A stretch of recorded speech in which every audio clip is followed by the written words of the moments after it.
Bismillahirrahmanirrahim. Assalamualaikum warahmatullahi wabarakatuh.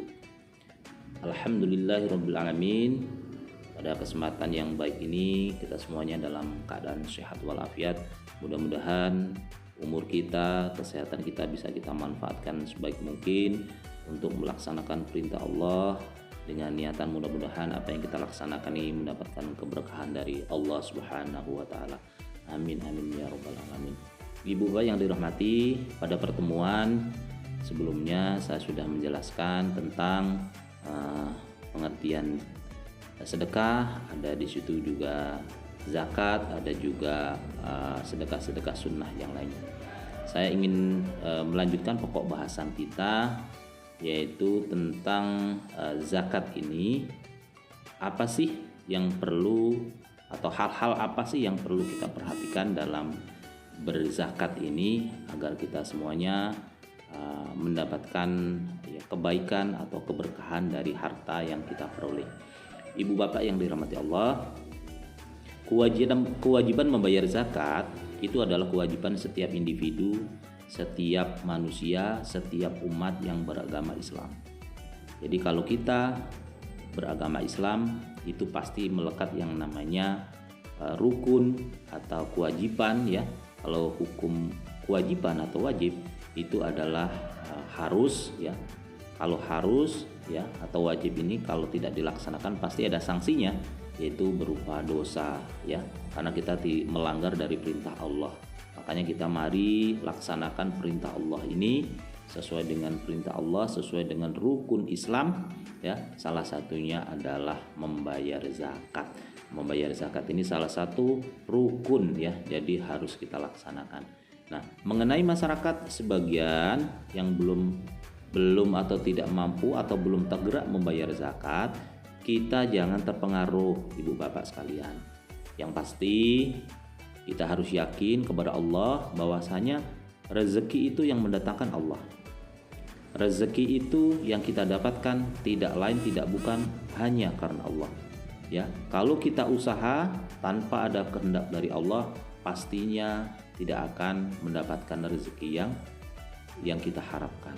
Nah, makanya wujud syukur kita kepada Allah ya, karena kata Allah di balik rezeki yang kalian peroleh itu ada jatah orang lain yang membutuhkan. Makanya di situ ada kewajiban, salah satunya adalah zakat.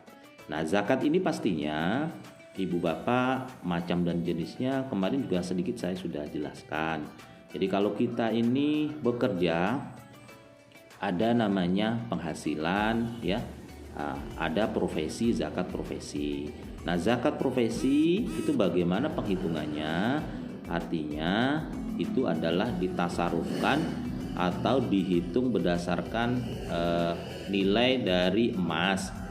Nah, sesuai dengan tahun 2025 ini kurang lebih penghasilan ini khusus mungkin yang ini ya, zakat profesi atau zakat pekerjaan yang penghasilannya dalam setahun itu adalah 85.600.000 itu terkena namanya zakat 2,5%. Ya, hitung saja berapa, kurang lebih 175 atau 172 ribu per bulannya.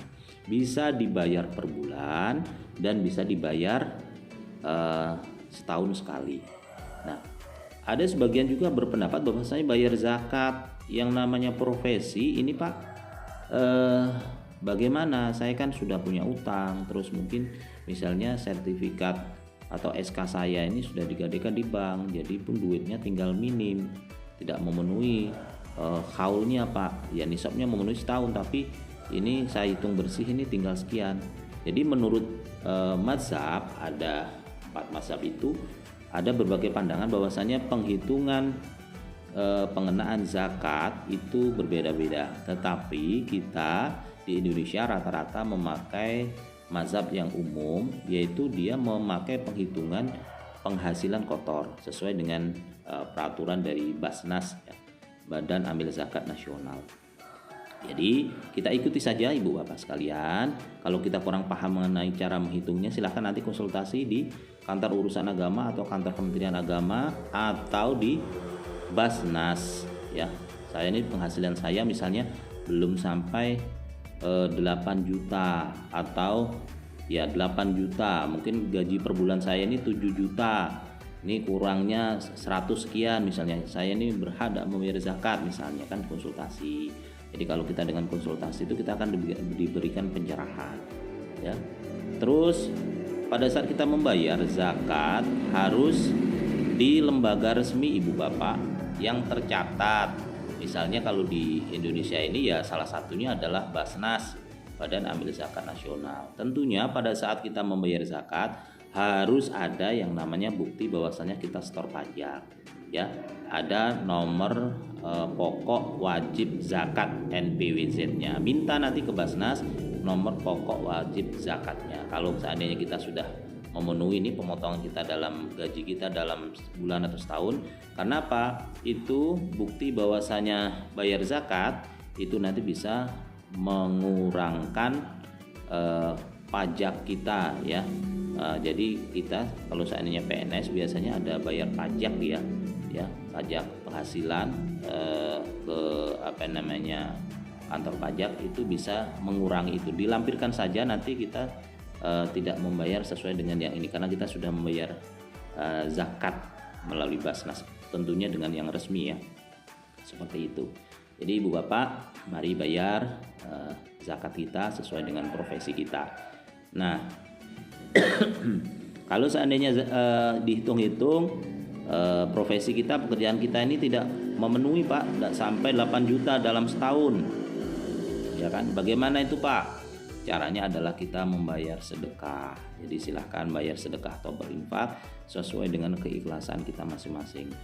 Sedekah itu kan bisa juga melalui Basnas, bisa juga secara pribadi. Silahkan, itu tekniknya diatur. Yang pasti Allah Maha tahu dengan apa yang terjadi dalam diri kita. Allah Maha tahu dengan apa yang diberikan kepada kita, harta kita. Ya, itu zakat profesi saya contohkan. Ada juga zakat mal, sama pak. Zakat mal juga sama. Kurang lebih dalam setahun itu penghasilannya apapun pekerjaannya 85 juta misalnya. Kalau di bawah 85 juta kita bayar sedekah, tapi kalau di atas 85 juta kita bayar zakatnya ya.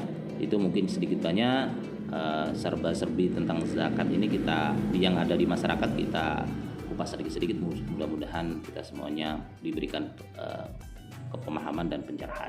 Itu saja mungkin yang bisa saya sampaikan. Saya ucapkan terima kasih, mohon maaf bukan menggurui, sama-sama kita belajar. Mudah-mudahan apa yang saya sampaikan ini bisa bermanfaat untuk kita semuanya. Terima kasih. Assalamualaikum warahmatullahi wabarakatuh.